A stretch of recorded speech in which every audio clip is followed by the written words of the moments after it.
watching properly, because it was really their errors that got KOO right back into that one. There was pretty much no way that KOO was going to be able to stop that split push, but KT got a bit greedy. Sure enough, well, here we go.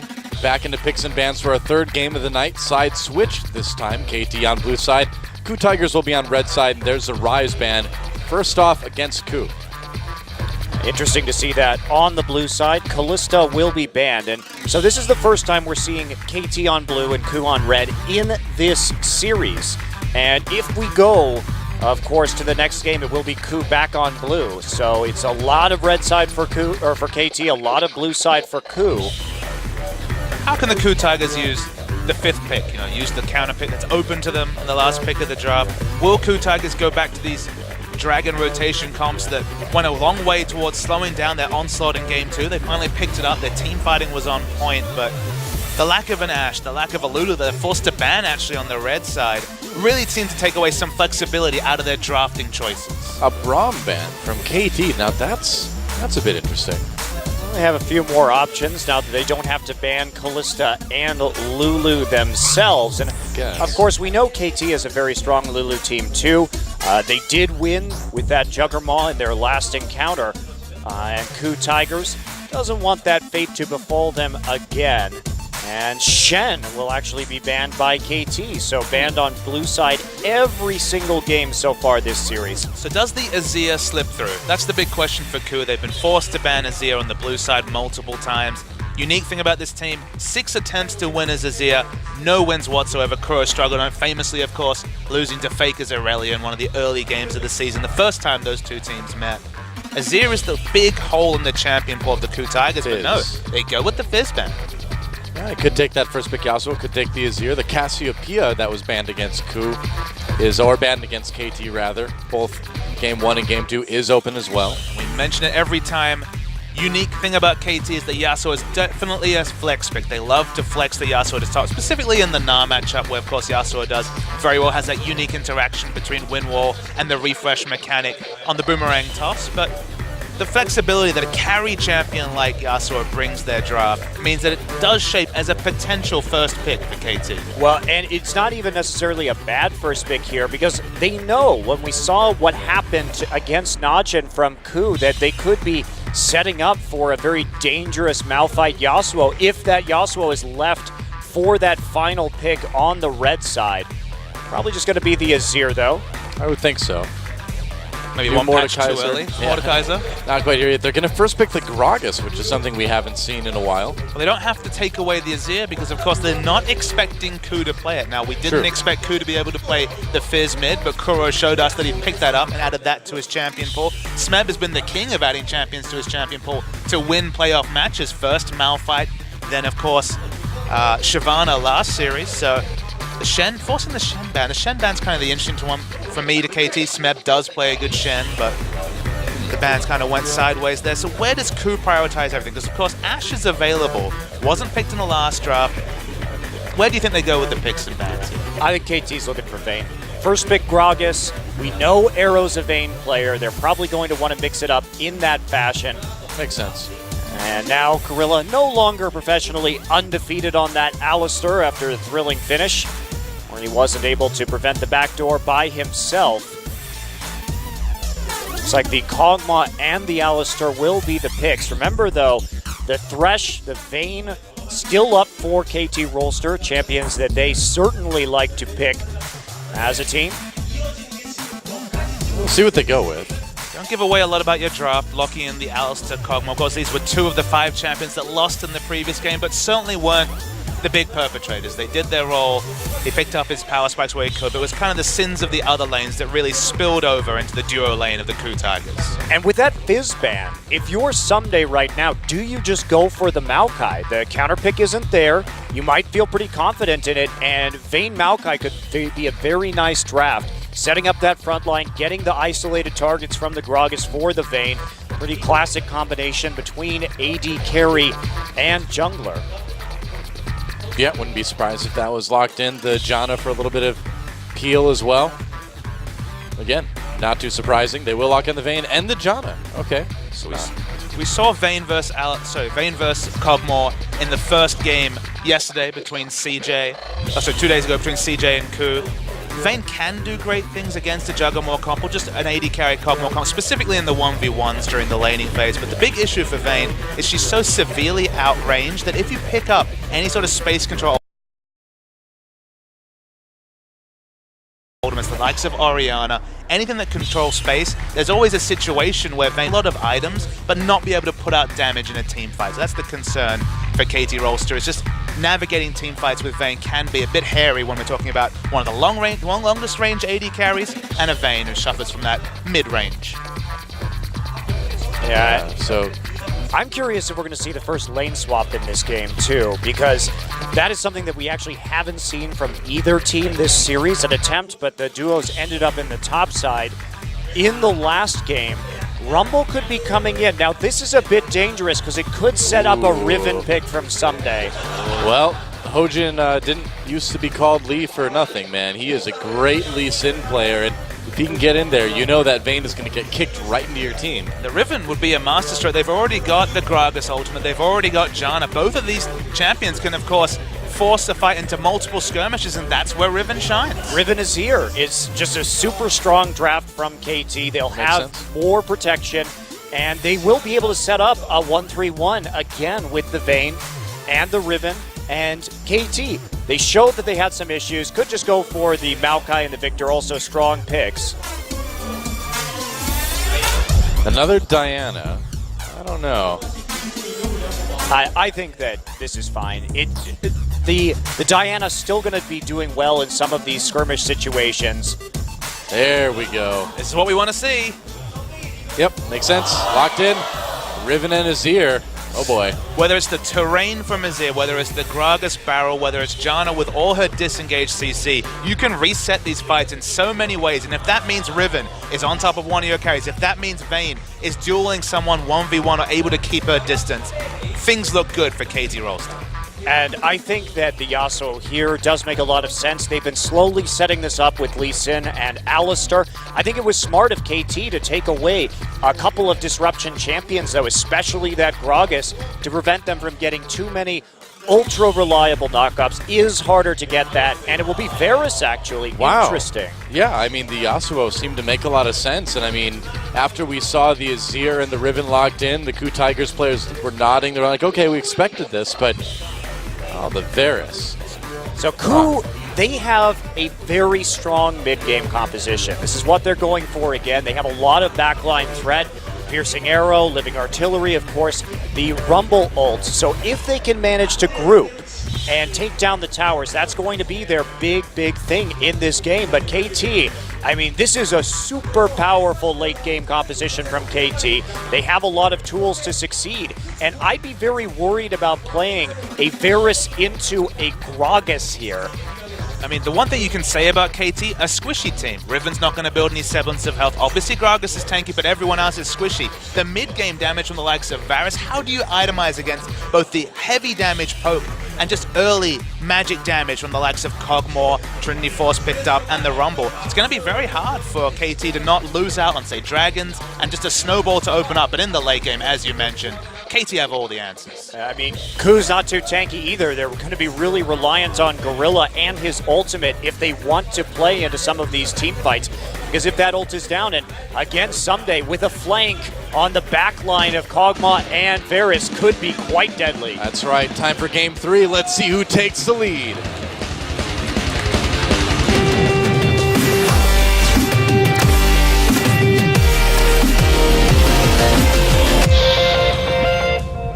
All right, game 3, KT versus KOO. We're tied up in this best-of-5 semifinal match, and the winner will put themselves one game away from going to the grand finals, playing against SK Telecom, and possibly locking up a spot at Worlds. If KOO wins it, if KOO wins this match, they are going to Worlds no matter what. KT, if they go to the finals against SK Telecom, has a little bit more work to do, but still high stakes for both of these teams today. KOO brings back the Varus. Now, we talked about the undefeated Gorilla Alistar in Game 1, 7-0 in the season, 8-0 all time. That's now 8-1. Of course, we're seeing Alistar again this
in the cooldowns of the enemy's team to just all in like 2/3 of the way through a team fight and clean up afterwards. So he can be a bit surprising. He's kind of the opposite of KOO's Azir, really. KOO is a very initiating Azir. He tries to set up big team fights, whereas Nagne cleans up team fights. Yeah, it's definitely a very different style of Azir play, but it really works for KT. Yeah. KT have actually opted into the lane swap. Of course, we can see Vayne and Janna on the top side of the maps. Expecting some semblance of vertical jungling after the early starts. To opt into Riven in a 1v2 is a surprise, but you're also navigating the Vayne Janna away from the KOO Alistar that can be very strong. Someday needing to be careful there. He nearly got head-butted back into the clutches of prey. Yeah. Head-butted. That's an awkward interaction to say. Yeah, it is. Well, yeah, he's going to have to play a little bit more conservatively now, but no level 2 yet for Prey and Gorilla, so he has some time before that combo can really start to legitimately threaten him. Yeah. There's that level 2 now. Yeah, it backs up immediately. Backs away, yep. One thing that this lane saw opened up was the deep wards coming in from Peekaboo, so they have excellent tracking onto Lee Sin. The result of the lane swap is that mid lane is going to be very isolated, which is a scary spot to be in if you're Varus, especially.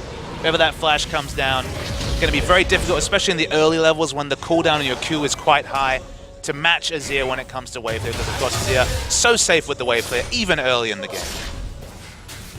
Early pink ward actually from Someday. He went back and teleported right back into lane, so trying to make sure that he's not going to be the victim of any kind of diving. Not going to happen yet with Hojin in that top lane, just trying to help push out that wave. And it's like Peekaboo and Arrow want to push this forward. No, they're stopping now. That would be an odd decision because they have the freeze. Score just answering here in the top river. They've got a ward for Score and Tribrush, so KT, or KOO rather, will be able to see him come in if he tries anything, such as now. And so Smeb shouldn't have any trouble playing safe here. See that Gorilla's been forced to rotate to force the effective 2v2 up top now. I say effective, but it is going to be Rumble Alistar, so 2 melee champions dealing with 2 range champions. It's not ideal lane assignments for the KOO Tigers. Varus still completely separated, and 2 members roaming towards mid from KT, but going to back away.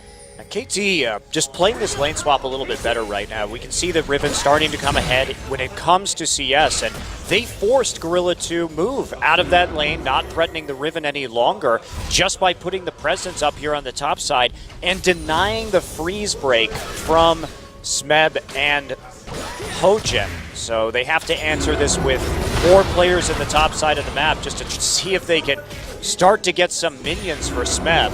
And that gives this Riven a rather scary amount of time to farm in the bottom side. Specifically experience as well, Montrist. Remember, he was level 3 when the duo lane hit 2.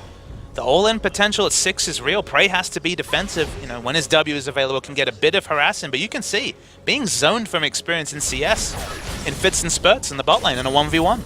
It's a large CS deficit already for Prey, and that's not going to be turned around. They want to try and make a gank onto Someday to make him pay for his aggressive positioning.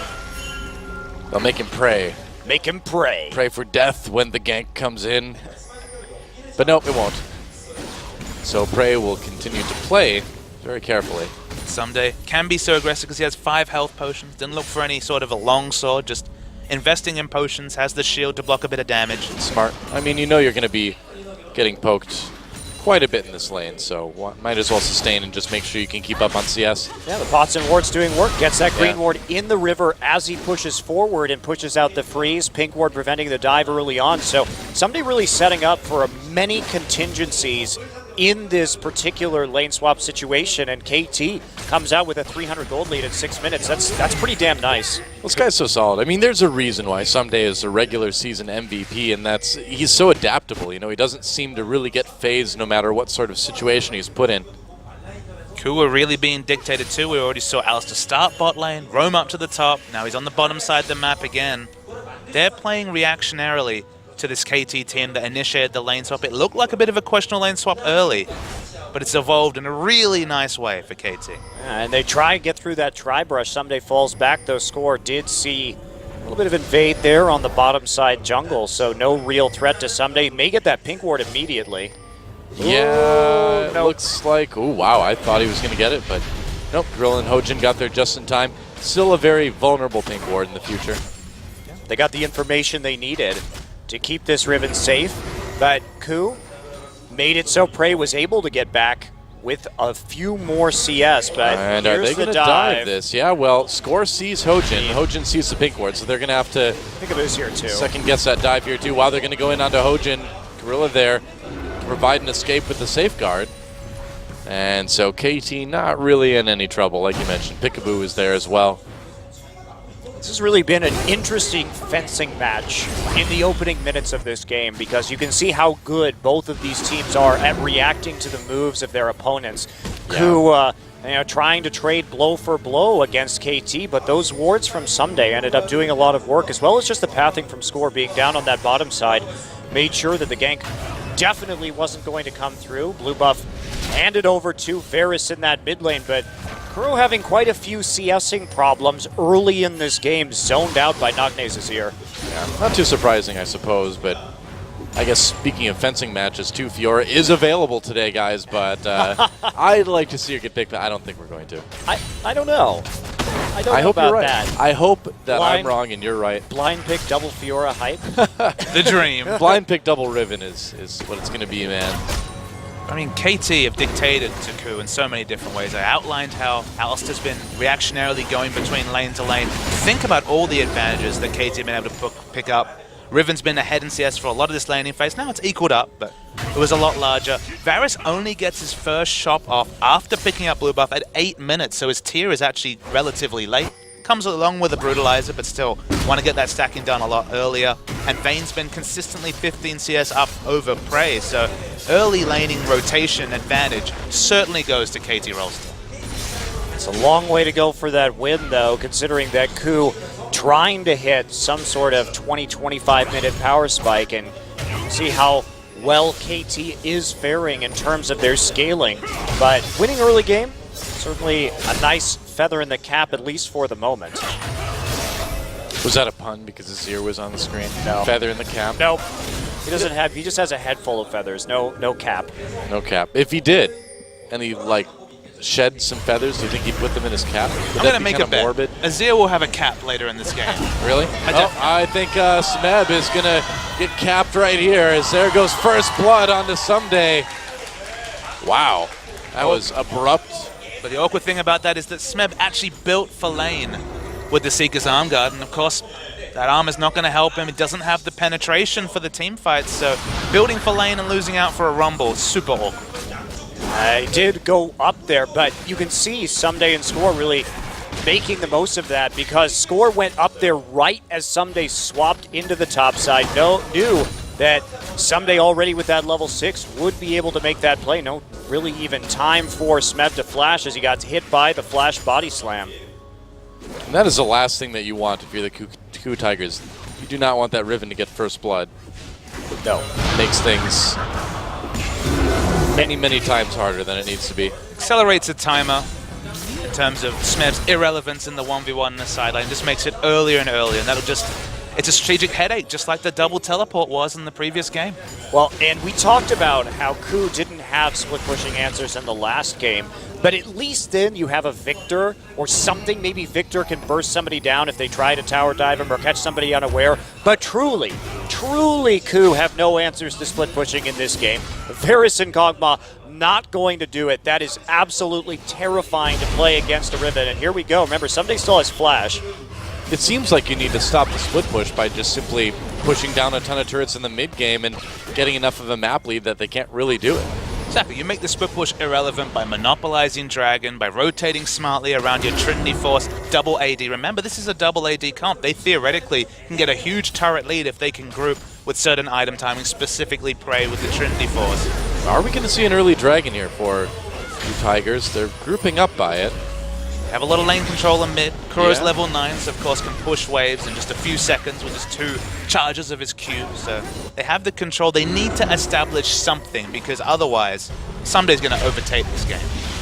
The earlier Dragon, the better for the KOO Tigers. They really don't want to go late.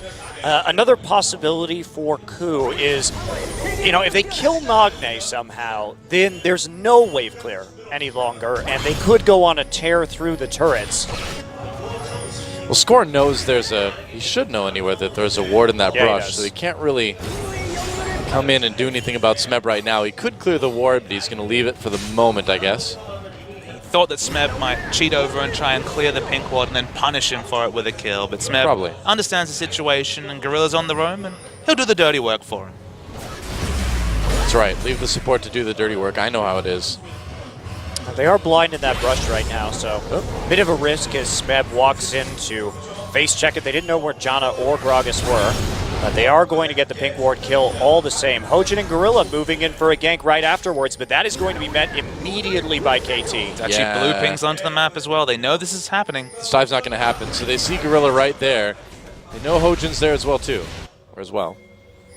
And there is Azir just faking up to that top side, making sure that who's going to think twice about playing that. They force the flash. Smeb push against the wall. No flash anymore. Tried to use it to get away already. Can Gorilla turn this one around?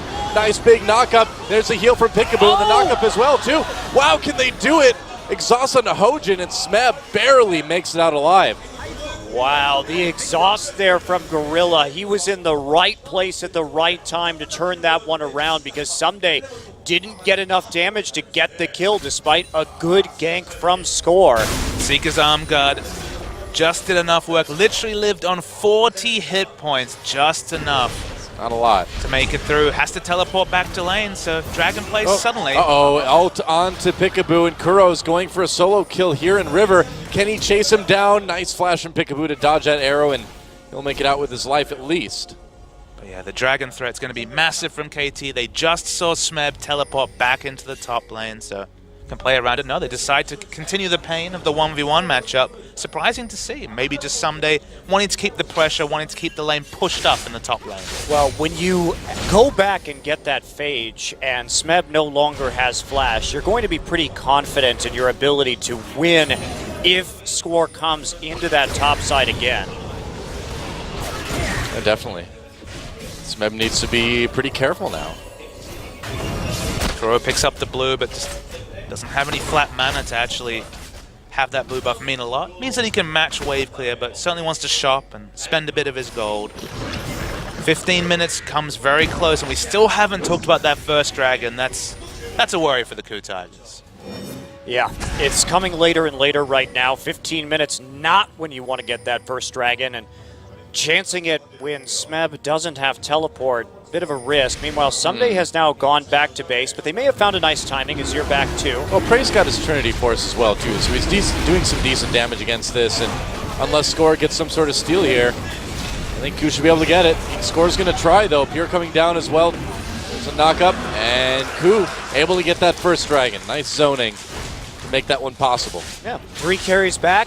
Vayne, Riven, and Azir all recalling at the same time means that it is going to be an easy dragon, but KT is not going to be faced by that. The dragon is kind of irrelevant to their ability to win this game. Honestly, wards, that means the most at this point, just because we mentioned Trinity Force from Prey.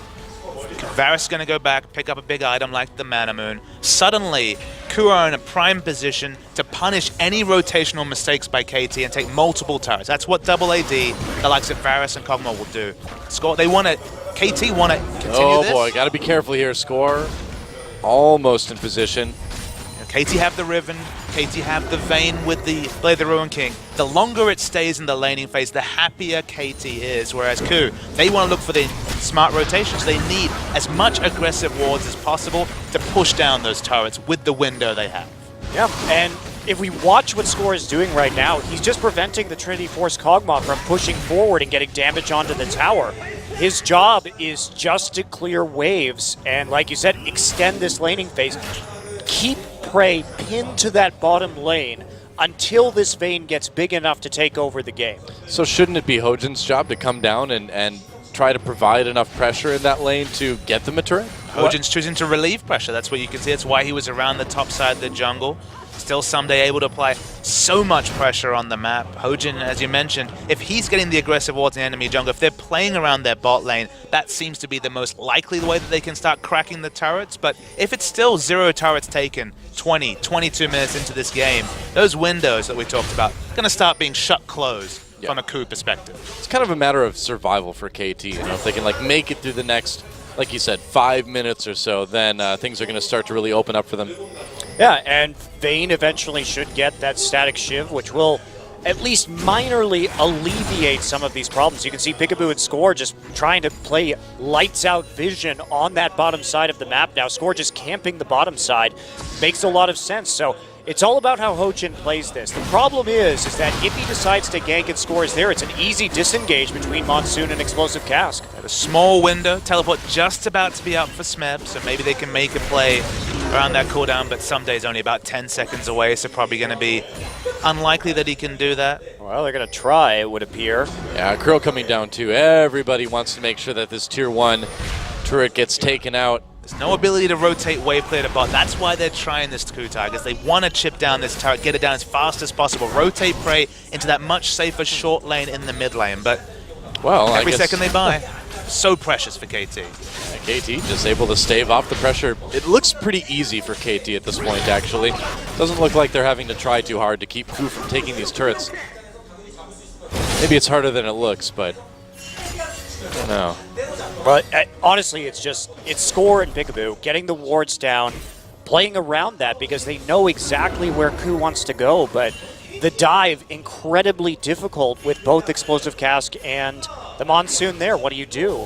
That's a good point. Forced to back away. Another minute or two adds to the timer. KOO just really want to force things. They're going to try again. This is a situation where you look at the mini-map, the red wards around this bot lane are all in the favor of KOO, so there's a time for them to rotate around, but everyone's going back to buy. Score's showing himself on this side of the jungle. They're just not being able to push down that first outer turret. They feel like they can rotate into so much more with the double AD, so the double AD window, it's being mostly muted. Yeah, it is. And Someday, too, he's buying a ton of wards for that top side himself. Again, Someday, he's prioritizing vision in a game where, you know, you usually think about Ribbon, oh, she really needs these items, she has to get huge, but instead, he's just been dumping his cash into wards to make sure that he can keep putting on the pressure.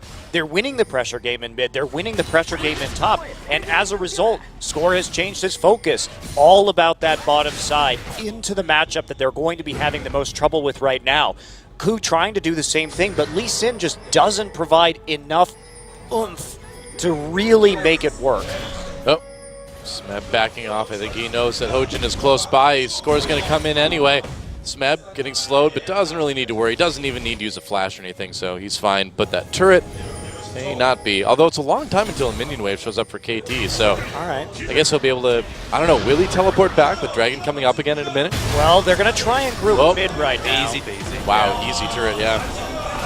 They get it. KOO Tigers with the first turret of the game, and that's going to let them rotate down to this Dragon, maybe take the tier 1 first, but this is exactly what KOO needs right now. And I don't think that was worth it for KT. They were playing it right before, but as soon as we see that, we're going to see a TP, though. Yeah, they're going to try to get down to Kuro. Nice Explosive Cask, and they're going to maybe be able to take him out quickly. Smeb comes down with the teleport, but he runs right into a 1v4, flashes over the wall, dodges the Ribbon ult, and Gorilla comes in. Can they keep them alive? No, I guess not. Double kill for Someday as he catches up with the low health members of KOO, and well, there goes your siege. Okay, let's unpack this because this has been a lot of very technical map movement from both teams. KT there. Now, they realized that they had overcommitted to that top turret. They didn't get it. They saw the mid-tower fall. So instead of just allowing KOO to chain that into a Dragon and perhaps another turret, they decided just to make the play immediately. They pull the trigger. Someday gets down into that bottom side and starts to use that advantage that he's got. Has nice items at this current time just to go ahead and try and make something of that edge. And KT is going to pick up a very important Dragon as a result. This is the first part of the disaster for the KOO Tigers. Picking up that mid turret could have meant so much if they could have turned it into a second Dragon. Now, with the teleport coming in, Kuro had so few options. Credit to both these members, of course. Rumble teleporting into what should have been immediate death. They open up a lot of space, but Someday still had flash and easy picking. And Smeb can't TP like that. He didn't have Equalizer. Remember, he dumped it on the wave when they proxied him off the tower in the top side. So coming in, and then he got immediately bounced by the Azir ult. So just a very poor decision. Wow, KOO Tigers able to get that bottom tier 1 anyway. So at least they're able to start taking these turrets. They lost their top tier. The bigger problem, though, is look at the items that Riven has put together with those 2 kills. Black Cleaver into most of a Last Whisper. Reason why I say it's a disaster, Dragon taken by KT. Now we're looking at, you know, even if we're super optimistic, 24 minutes until the 5th Dragon can be achieved. That's 46 minutes into this game. This game will end before then, and Prey could be in a little bit of trouble. Yeah, they throw the explosive cask. Prey has to use that flash to avoid death.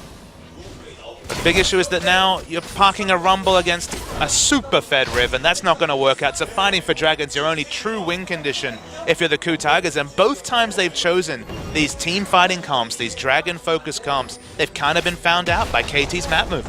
Yeah, KT is going to answer with the bottom tier 1, and that will tie up the turrets, which is something that absolutely cannot happen. If you're the KOO Tigers, you need to stay ahead in turrets, and not just one. You need to stay ahead by a lot. Well, KOO is staying ahead right now. Oh, KOO in a lot of trouble, though. Throws that ultimate in, actually dodges Peekaboo's ultimate. Still gets caught, though. Nagne with a kill there, and KT is going to take their last tier 1 here. Varus with no flash. That's what happens. You get turret dive, just like when we saw Frozen try the Lux at the end of the season. These immobile, wave clear mages are so easy to gank from the likes of Gragas. When Gragas was first picked, and they opted into that with Varus as a last pick, and there was a way to make that work. But just as we talked about all the delaying at 23 minutes, Varus can't be the solo wave clear. He needs friends around mid, or you'll get punished to the extent that we're seeing here. You got to wonder what would have been different with the Yasuo pick. I mean, KOO went with a good plan, but they just haven't been able to execute on it yet. Issue with Yasuo is it's a painful laning phase against Azir, and then in the split push, Riven answers a lot of the questions that Yasuo is able to pose. Okay, there's ways to outplay, but it's the onus is certainly on the Yasuo player to significantly outplay the Riven. And outplaying some days Riven, good luck with that. It's not easy. 3 kills already in this game. It couldn't have gone on to a better champion for KT Rolster. Again, that split push setup is going to be crucial for their ability to close out this game. And that is looking mighty fine. Peekaboo, Magi Soul Stealer, as we typically see on his Janna. It's pretty much all he builds on Janna, in fact. Why would you build anything else? I don't need Talisman. That's right. I'm fast enough. KT, look, I'm Janna. They offered windows for KOO to get back into game 2. They're doing the same thing here. You look at Arrow's itemization, it's gone purely for single target damage. No sign of a static shift, only Azir for wave clear. So you get aced somehow, some wondrous team fight from the KOO Tigers. Double AD will smash down turrets. Maybe that's a way back into the game, but you know, the onus is again significantly on KT to make a mistake rather than KOO being able to do anything heroic. Well, it's also the fact that unlike last game, there's not that big late game threat coming off the KOO Tigers. So the Victor was able to do work alongside the Kog'Maw in the last game, but that same threat not really going to be there with a Varus once the armor really starts to roll in. I mean, eventually we are going to see probably a GA onto someday, the hourglass already completed for Nagne. You've got the wrong champion that starts with V if you're KOO this game. Damage is still certainly there for KOO. Remember, Rumble, Victor both have very low item ceilings. Armor penetration and a bit of mana for KOO. Magic penetration to Leandri is basically going to be the beginning of the end when it comes to big power jumps for Smeb. Uses the ult. Peekaboo gets the knockup, but there's a slow right after the ult from KOO. They will die.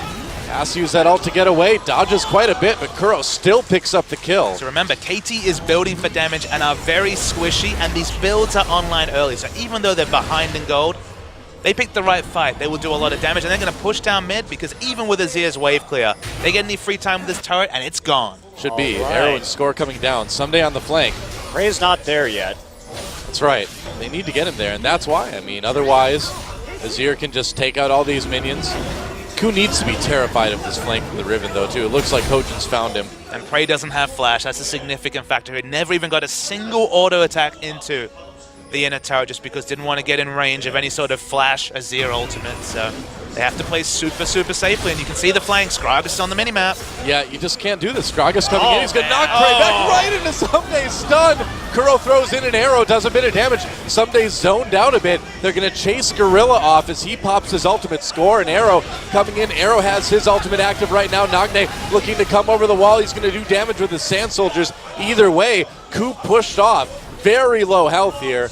Amazingly, no kills on either side. That was a pretty solid disengage from KOO. The score is going to be so frustrating. The Cogmore delivery system literally into melee range. Into the stun from Riven, but they couldn't pick up a kill. They try to cheat towards Baron. They have exclusive vision around that objective. KOO have to be so careful with their next move. Yeah, KT, though, they need to be careful about the kiting from KOO because they do not have good engage after that Gragas explosive cast gets down. And they're starting to ping onto the Baron. They are completely blind. Yeah, and KT's waiting for them. Got to be so careful with. Yeah, KT, they just need to stick to the split push. You should be happy you stopped the siege onto your tier 2. Don't overcommit to those fights because Gorilla and Kuro showed that there is strong disengage. There is strong kiting right now from this KOO Tigers roster, and there's going to be a lot of free time. And this is what they need to do. Just break it up on the map right now. They're going to get the Dragon. They're going to get some pressure onto a tier 2. Much better decision. Yeah, easy second Dragon for KT Rolster, and they are moving into a pretty comfortable late mid-game at this point. Summoner spells will be up for KOO next fight. They managed to navigate that fight with all their carries keeping their flashes. Only Hojin and Gorilla have any significant time left on that summoner spell. Somebody couldn't find an angle. Went for the Bloodthirster. Okay. Suddenly has a lot of options against this burst damage. It's going to have that overshield. Going to be that much harder to poke out Riven before a fight. And you know Someday is going to be positioned super aggressively for some sort of flash stun engage. KT setting up this position around there. Oh, they catch Score as he tries to come in. There's the ult from Varus. They're going to try something. Hojin kicks Score out. Can they get the pick? Score flashing away. There's the ult from Peekaboo for a bit of healing. Gorilla pushing against the wall with the Condemn. Getting very low. Still alive with that ultimate. Kuro gets the kill onto Janna. Peekaboo goes down, and now here comes Smeb onto Someday, roasting him, but Someday turns around. Could be a lot of damage as Smeb flashes away. And KOO managed to get a pick. That could prevent the Baron for a little while at least, but still a tenuous situation. KOO is playing this composition very well. Yeah, they are. And that's what they should be doing. They should be trying to force the 5v5s right now because it's really their last big hope. They can't deal with Someday, so they need to play aggressively and then hope that KT over-engages while they kite out an advantage. Ooh.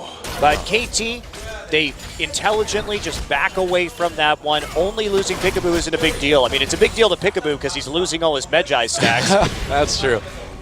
I gotta say, Kuro's been really accurate with his Qs and with his ultimates this game as well, too. He's forced a lot of summoners out of his opponent, specifically Peekaboo. It's the only way to justify the last pick, Varus. Remember, this was the overall last pick, picked into the likes of Riven and Gragas, who already present plenty of headaches. Well, Kuro's a good Varus player, and seeing more of that this game as Nagne gets poked out by that piercing arrow yet again. And can KOO find an angle onto this KT team? They need picks and they need to kite back when KT engages. Arrow taking some damage from Baron as Hojin activates it. Well, it's going to be an acting course here from the KOO Tigers because they need to draw them in. They need to get KT to overcommit to a team fight while maintaining all of their members so they can kite. And that's a very difficult deception to pull off. They need to force Someday's teleport. That's the big thing they need to do. Every time he gets free time on the map, instantly clearing waves, obviously does so much turret damage because he's an AD champion, and just stacks that item and just does more and more towards these turrets. So forcing a teleport, forcing a team fight is the most they want to do, because if they're just forced to have Smeb match him in the side waves, there's so much room for Someday to get that solo kill like he did the previous game and keep forcing things for KT Rolster. KT getting aggressive in KOO's jungle right now onto Gorilla. Hojin lands the Q, and that's going to scare Score away. Another Q comes in from Kuro with that piercing arrow. KT still has decent position around Baron, but there's a couple wards for KOO, keeping him aware of what's going on. So more split pushing. Summoners teleports up for both top laners at the moment. I like that Nagne went for the Rylai's Crystal Scepter here as a third item. he doesn't really need the AP. They don't need Azir to be a major late game damage threat when they have Riven and Vayne. That's a good point. Instead, just you want to prevent them from grouping or be as disruptive as possible with this Azir. So it's a different school of thought, getting that utility early, but I think that is probably the strongest item he could have picked up with this composition. Yeah, ult on to Score as Kuro tries to disengage. That's a lot of damage. Score down to half health. Meanwhile, oh boy, Nagne is absolutely tearing this turret apart. Someday set up for a TP on the bottom side in his base right there. So KT just thinking so far ahead in terms of all the possibilities. They do get some damage onto the mid turret. They're already prepared in case there is a fight for a TP flank from Someday. Let's talk about what this Nagne build can do. You mentioned utility, Zhonya's and Rylai's. You got flat health to be able to take a couple of those spears coming through. Oh, Gorilla taking a lot of damage as he gets caught. That's an ultimate. It was kind of out of position there, and he paid for it. The defensive stats of the armor and health are important, but also has the Zhonya's over, say, a death cap, for example, can make that initiation play onto Kuro. He was lucky to come out of face-checking a Gragas alive with no flash available. So the slow into this build that really opens up diving is Hojin. Whoa, Hojin just caught, has to flash into the red buff pit to get away. And applying pressure to the cost of consecutive summoner spells for the Kutai. Well, that pink ward didn't make it into the brush for KT, so that'll be cleared easily. I watched Someday try and put that over the wall. Didn't quite work out for him there. It's a tough ward. No, it's not a tough ward. Just kidding. Just a misclick. We'll say it's a tough ward just to preserve his pride. It's a really hard ward, guys. Throwing that ward over the wall, man. It's difficult. Dragon up in 25 seconds. KT getting some vision around that as well. And KOO, you know, they're threatening, but it just doesn't seem like they've been able to get quite enough. And, you know, we know that from last game, KOO has the ability to win crazy team fights. Maybe less so with this comp, but it's still out there. And KT's certainly been playing a little bit more carefully than we've seen them play in this position in previous games. And I think after the last game too, KT, they want to go back to that split pushing. It was so successful for them until they made the errors. And I think the coaches just come into the booth and say, okay, just continue to split push into the late game. Don't worry about those team fights. It won't be a nail biter like the last time around. Yeah. Style it back, play it calm, play it patient. Big minion wave from KT Rolster propped in the top lane. That's going to push in. There's no real answer for KOO Tigers. They don't want to rotate Rumble there. Rumble teleports in late. More likely the equalizer will be off position. KOO has an elixir right now. He has a blue pot on him. Yeah, man, gotta get that damage.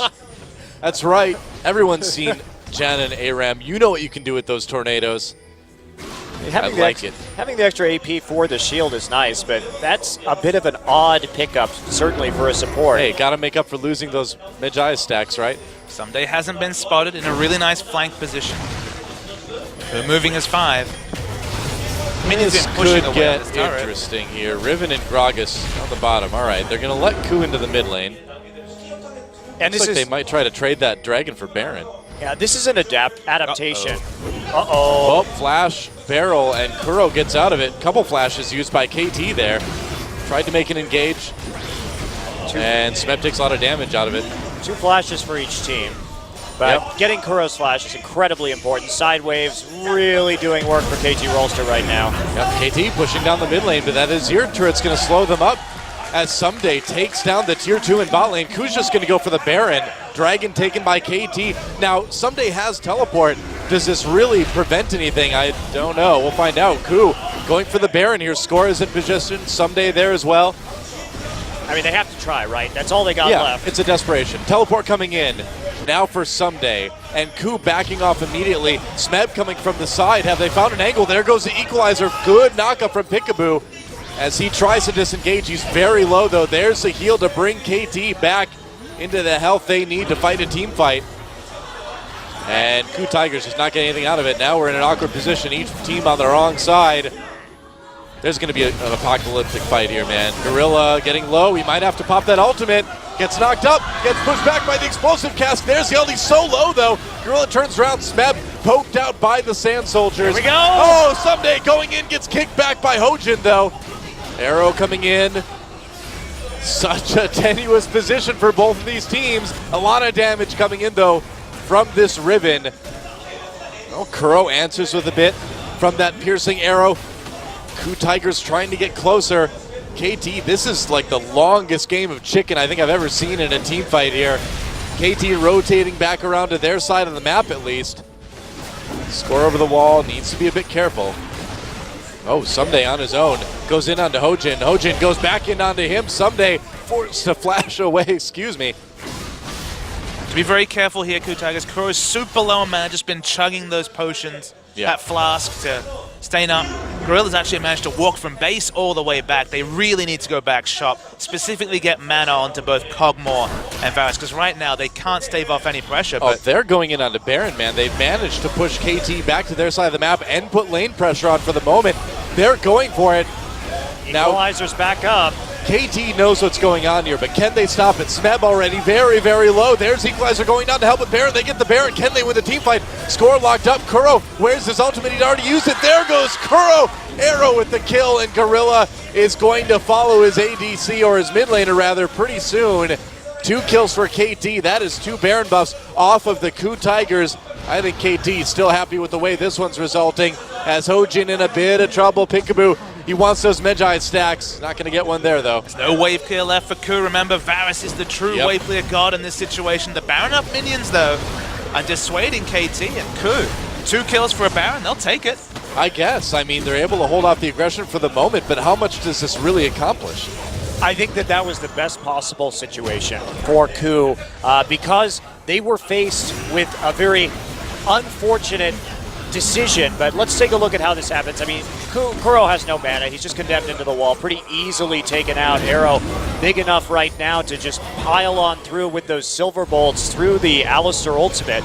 But from KOO's perspective, they at least forced the teleport from Someday.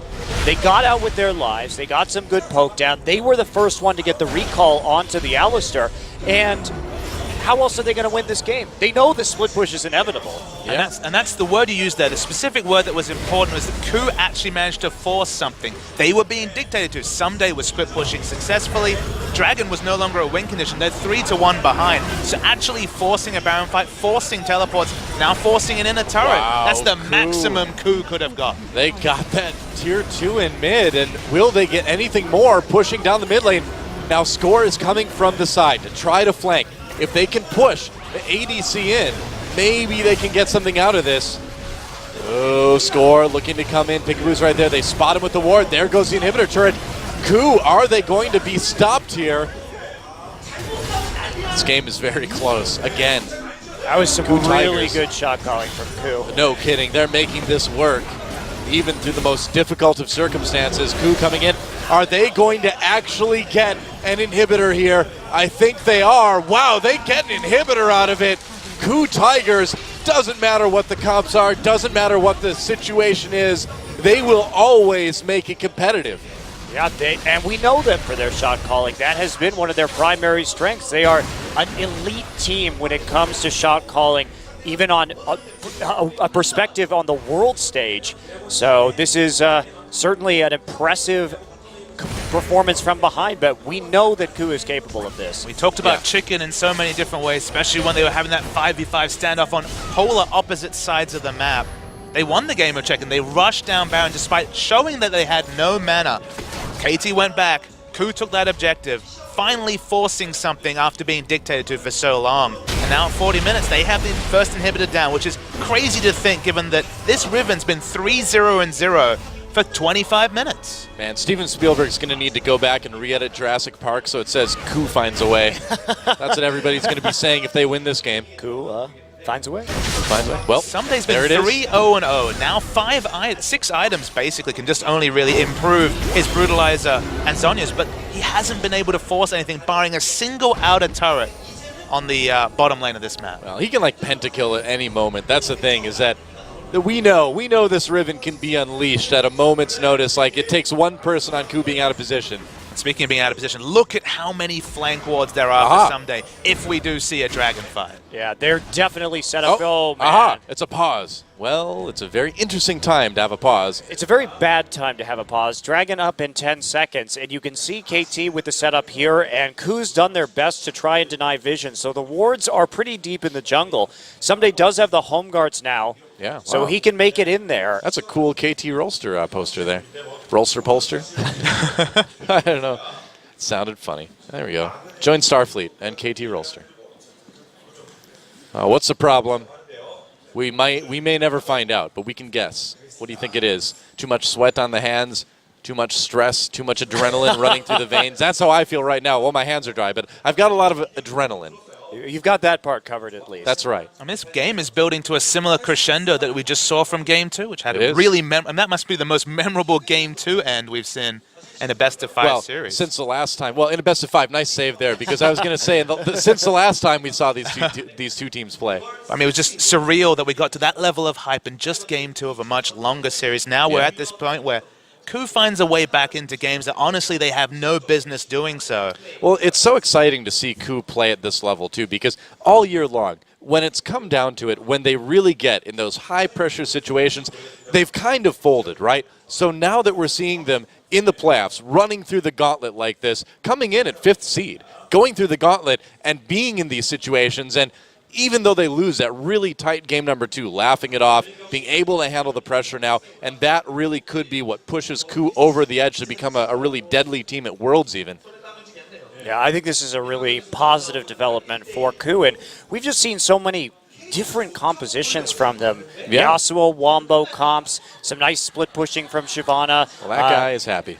And even Prey moving away from Corki. I mean, that's his by far most played AD carry in his career. He's played like 60 Corki games in his career. And longer than most players' pro careers. Yeah. It's true.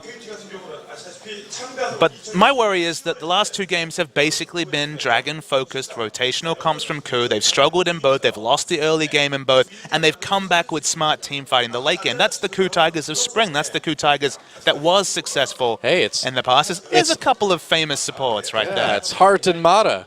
They're back from China. Well, for the weekend anyway. A man can dream. I know, right? Mata, come back. A world champion in Hart, you can stay in LSPL. Yeah. You can stick around. We'll take Mata. He played good. He actually did have a very good season on that unlimited potential. Not really living up to their name. They were knocked down, actually, to the LSPL at the end of the season. Limited potential. Yes, very limited Distinctly potential. limited potential. That's true. But that didn't actually stop Hart from having a solid season. Yeah. So is it the draft phase that's caused, like, it's surprised to see them go back to these Dragon-focused comps 2 games in a row, specifically locking in their early Cogmore and then kind of pigeonholing themselves in terms of strategies. I mean, I love what the Ashe has brought this team. It's been great to see Prey empowered to make things happen because, you know, we talked about how often they've been dictated to. It's been like 30 minutes of the previous game, 30 minutes of this game. Looks like we're going to get the restart, though. Yes. The big dragon fight's coming. We are back in the game now, and can KOO Tigers take this dragon? They really need to keep this one away from KT. KT has 3. KOO just has 1 at the moment. They're not going to waste any time. They do start it, but KT's right there threatening. They need to be very careful. Smeb really needs to consider teleporting down here in the near future. They're activating the dragon. They're going to go for it. There's so many different flank wards. We can see someday in base. He's looking for the home guard backline engage. Yeah. Kuro has flash, but Prey does not. Dragon leashing back just a little bit. Trying to make this difficult. They want to find some skill shot to enable this. Here we go. Dragon getting very, very low. Can KT get it? The knockup comes in. Big explosive cast. Dragon releashing. Prey takes out the Gragas immediately. Dragon sells lots out. 2 kills from KOO coming in already, but there's a kill for the Vayne. They respond. Someday takes out Kuro. Equalizer comes down, and it's 2v2 at the moment. No, 2v3. KT manages to win the fight against KOO. Dragon still alive. No, it did go down. It went down in favor of KT, and KOO in a lot of trouble now. Someday trying to get there, but he's going to settle for the wave instead. I think they can be quite happy with how that turned out. Yeah, now they're on the cusp of that 5th dragon. They found the engage. Someday had enough money to buy the GA right before that team fight started, and that did work. He was able to chase KOO down, and they got the necessary kills. I mean, Score just had a great engage. That is beautiful. Yeah, that is a absolutely fantastic play. And Riven was always going to find her way into the backline. Didn't even have to use Flash. Eventually, Flash repositioned, just zerged down KOO. KOO was the person with Flash. Prey did not have it, so credit to him on his position in this fight. But when you've got a Riven flanking with Flash available, 2 immobile backline carries, someone's always going to die, barring some amazing kiting back from the KOO Tigers. You know, we also failed to mention, too, that Someday had his GA for that fight, and that Guardian Angel certainly helped out, keeping him alive, well, alive again, rather, and helping them have that 3v2. Props to Score for this setup on that. That was really, really good. That was perfect. I'm a little bit surprised Hojin didn't just kick him away when he came in. Talking about split-second reactions when there's a lot of shot calling going on. I guess. Difficult. Obviously, used to Flash. If it's the body slam into ult, there's a lot of counterplay. When it's the Flash, it's very hard to make any sort of instant decision. I demand the best Only from my the players, best. Papa Smithy. Don't give me those excuses. Lord Doa is not amused by your excuses. I am displeased. Mediocre. We're changing your name to Peasant Smithy after this. How about Immortan Doa? Immortan Don't? Yeah. We'll see. KOO Tigers pushing down the mid lane. They are unbothered by this 4-dragon situation. They know they still have the strong siege comp, and they need to really use it for everything it's worth here. They're good flank wards. They don't have to worry about the home guard teleport this time, so moving as a 5-man unit is all KT can really hope to do, because if they just go back to the laning phase, they just go back to defending their turrets. Oh, they're going to go for this Baron again. They can rush it down very, very quickly, as we've seen before already. Score coming in. Can he be the hero once again? No, KT gets that Baron. Can they survive the engage from KT? No, the engage from KOO comes in, and KT forced to run back. Now that is a second Baron in a row for the KT, or for KOO rather. KOO has played around this Baron so beautifully. Yeah, shot calling has been good, and I mean that it makes it so scary when you're playing against the KOO Tigers. When you have that much of an advantage, compositionally, map position-wise, how does KOO keep doing this? I mean, it's pretty incredible. We look at Someday too. He's 170 CS above Smeb. Yeah. And I mean, well, look at Nagne. He's 130 CS above KOO. But surely that's KT's inability to rotate an obvious advantage, an obvious 1v1 split push advantage, rather than any phenomenal play by Someday. Someday's picked up a lot of CS, but it's just not been translated into a situation where he's knocking on an inhibitor. And that's just poor rotational play by KT. Well, they had to fight at that last dragon, though, and so they had to burn the TP, and you don't want Someday in that bottom side where he's most able to threaten an inhibitor right now while the Baron is spawning. And it looked like KT. They had the crab, but the damage from KOO Tigers is very high. Against that Baron, they have those 2 80 carries. They have a Leandri's Torment. Someday here, Waiting to TP in. well, he's waiting. He's trying to fake them out teleport right now. Yeah, he doesn't have teleport. My bad. KOO comes in. Shows on the mini-map, so they know exactly what they're doing. There's only wave clear from Nagne. Wave clear is not in the name of the game whatsoever for KT, so they're going to keep pushing. Looks like KT is going to try to backdoor. Where have I seen this before? Oh, he's going to come back now. Okay. He's not going to win a base race against a Baron up KOO, so that would be a rather poor decision. A little bit of damage onto that inhibitor turret now from the KOO Tigers. There's not really any value for him to show himself next to the turret. He needs to find a flank position. Does this Riven? Doesn't have Flash though, so limited options for Riven to impact. Expect more and more poking onto this turret from KOO Tigers. Yep, they certainly will. Another wave coming in. Another cannon minion. Score takes a pretty decent poke actually from KOO, and they may actually do a lot of damage to this inhibitor turret. And they're actually going to take it out. Wow, KOO Tigers gets it. Moving in for another inhibitor. They already got mid earlier this game. It is back now. Their carries have Flash as well, so they have options against Score. Score's Flash is back up. Peekaboo is flanking right now. He's coming from the side. All right, they're going for the second inhibitor. Peekaboo has to run back into his own jungle there, and the KOO Tigers just setting up for another inhibitor now. They put so much pressure on with these 2 Barons. It really has been those 2 Barons that have let KOO stay in this game and even take a little bit of an edge despite being down in gold. Wow, Peekaboo going full bloodthirst, man. He's like, I'm going to flank 1v5. Do it, man. You've got Majais. You have nothing to be afraid of. Well, okay, maybe you have a little bit to be afraid of. TB's back up, and now we're on the cusp of 5th Dragon for KT Rolster. They don't have a lot of vision. They just popped one ward down. Teleport's coming in. Teleport, here comes Someday. Peekaboo is right there, gets a knock up onto Smeb.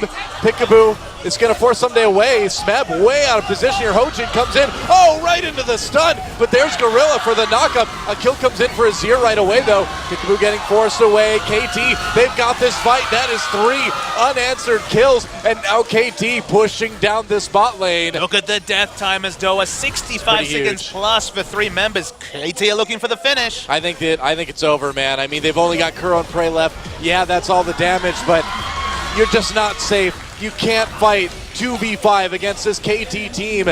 And after all of this, it looks like KT is going to be able to take the 2-1 lead here. Oh, Prey caught, flashes away. That's a lot of damage from Kuro, though. Oh, they managed to get Gragas, but there goes the first Nexus turret. Can they delay? It would be a miracle if they could. Prey cleansing his way out of it. There goes Someday very low. Kill onto Arrow, and there goes, kill to Prey, though, and there goes Kuro. Second, Nexus turret goes down, and KT takes the game and the lead. GG. That was a beautiful game. I really liked watching that one. Just the play and counterplay from both teams. KOO's ability to stall it out through some very nice Baron pressure. And then KT playing around the Dragon. You see what a high level both of these teams are shot calling at in this series. The fencing metaphor was just so on point, Munch, because of the parries, the plays, the aggressive moves around Baron. KOO were the best. Just the place to get 2 inhibitors down for the KOO Tigers with how far behind they were at 30 minutes was incredible, but it all came down to one teleport play, and the teleport was the real ace in the hole as Someday getting onto the immobile backline won them the game. Man, I think this is already the best series.